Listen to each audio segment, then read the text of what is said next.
What just happened in Israeli politics? Netanyahu is no longer Prime Minister of Israel? Stay tuned to find out what is going on and my analysis.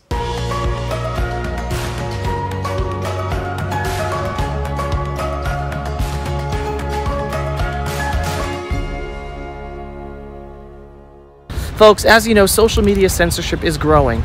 The best way to support our video work for Israel is to subscribe to our video newsletter on pulseofisrael.com and to share our videos. If you are already a subscriber, then thank you. Yes, we have a new government in Israel with a new prime minister. Naftali Bennett is Israel's new prime minister of a new government that brings together right-wing parties, center-left parties, anti-Zionist parties, and a Muslim Brotherhood party.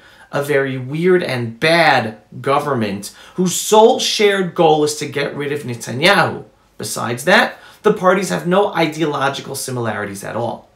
Okay, so even though Naftali Bennett just replaced Benjamin Netanyahu as Prime Minister of Israel, anyone who thinks Netanyahu is gone from public life will be bitterly mistaken.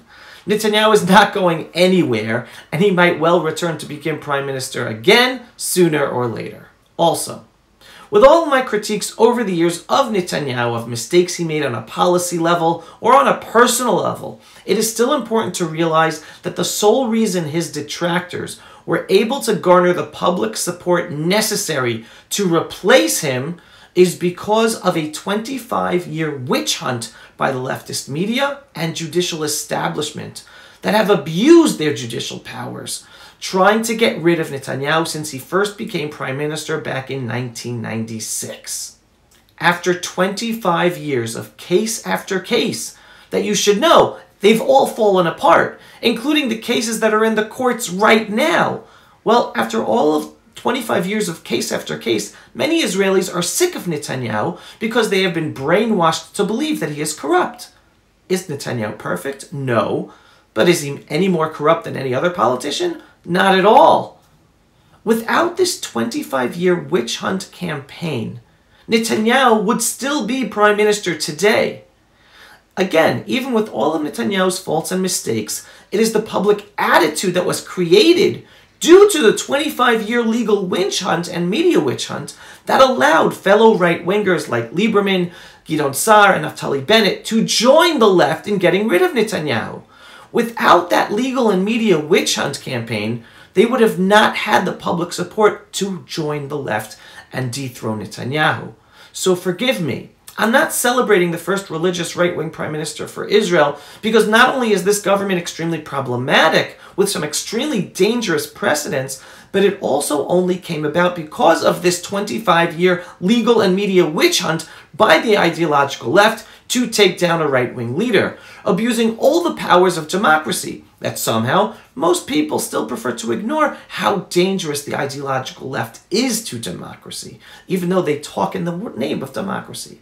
So if anyone thinks this ideological left establishment in the media and justice system will let right-winger Naftali Bennett or any other right-wing leader rule and implement a right-wing conservative, proud Jewish identity agenda for the state of Israel, they have to just remember this 25-year campaign that the ideological left used, abusing democracy to take down Netanyahu.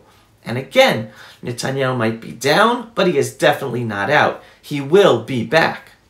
Also, I want to make it clear, even with this new government that is extremely problematic, I am very optimistic about the future of Israel and the Jewish people in Israel, like I always am, despite whatever government or prime minister we have.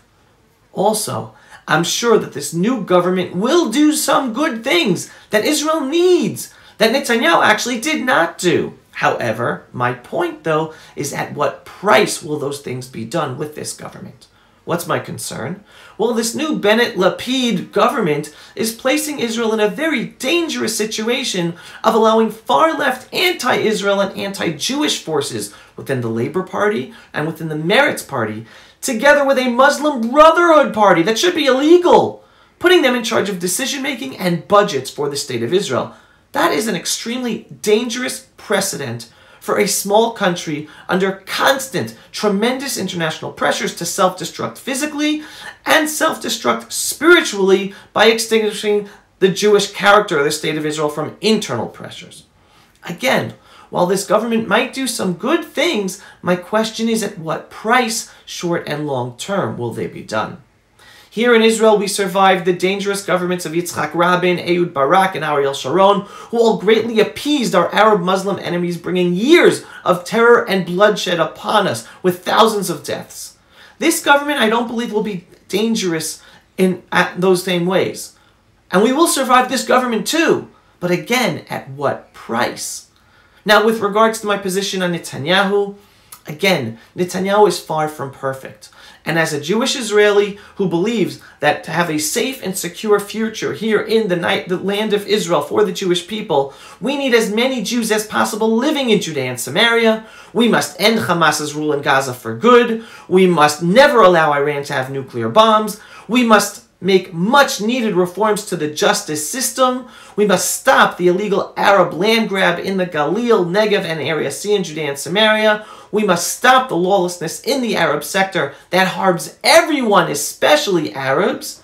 So, due to all these policy positions, I too have been very disappointed that Netanyahu did not do everything I thought he should do or could do or said that he would do while he was Prime Minister to take care of those issues. So why am I still positive about Netanyahu versus the other Prime Minister and government options? It's simple. Because my political outlook is based on who from the realistic options to be Prime Minister with realistic potential governments will be the best ones to do the best job possible for Israel and the Jewish people. I'm an ideologue, but I'm a realist. Hence, hands down, for the past 4 elections, the only person who would be the best realistic person to be Prime Minister at the head of an ideologically proud Israeli government and do the best job dealing with the international pressures while not doing things that would endanger Israel, Netanyahu was the only realistic choice, and he still is the only realistic choice.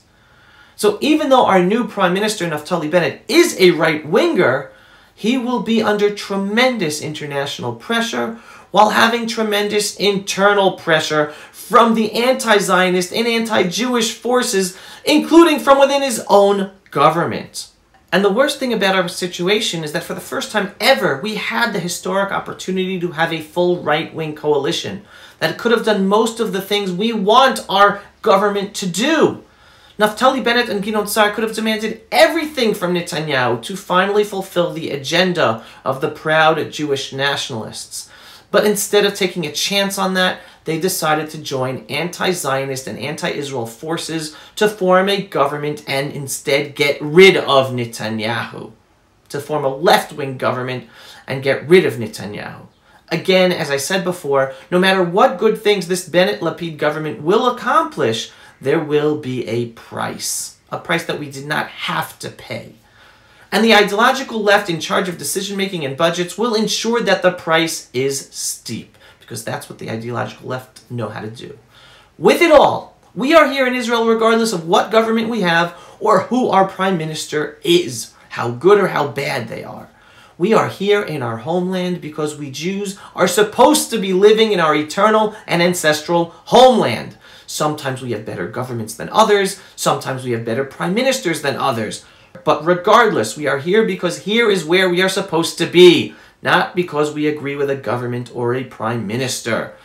Even despite disagreeing with a government or a prime minister, we're supposed to be here in our homeland.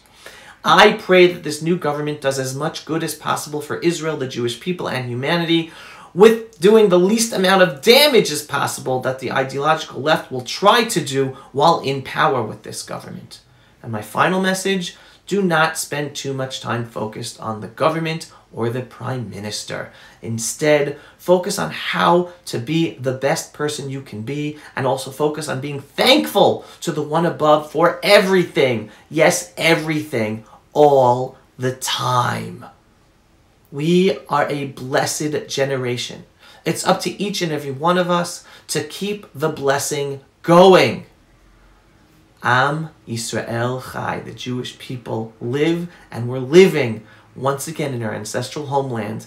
And regardless of any government or any prime minister, we are going to make the world a better place. And it starts with us.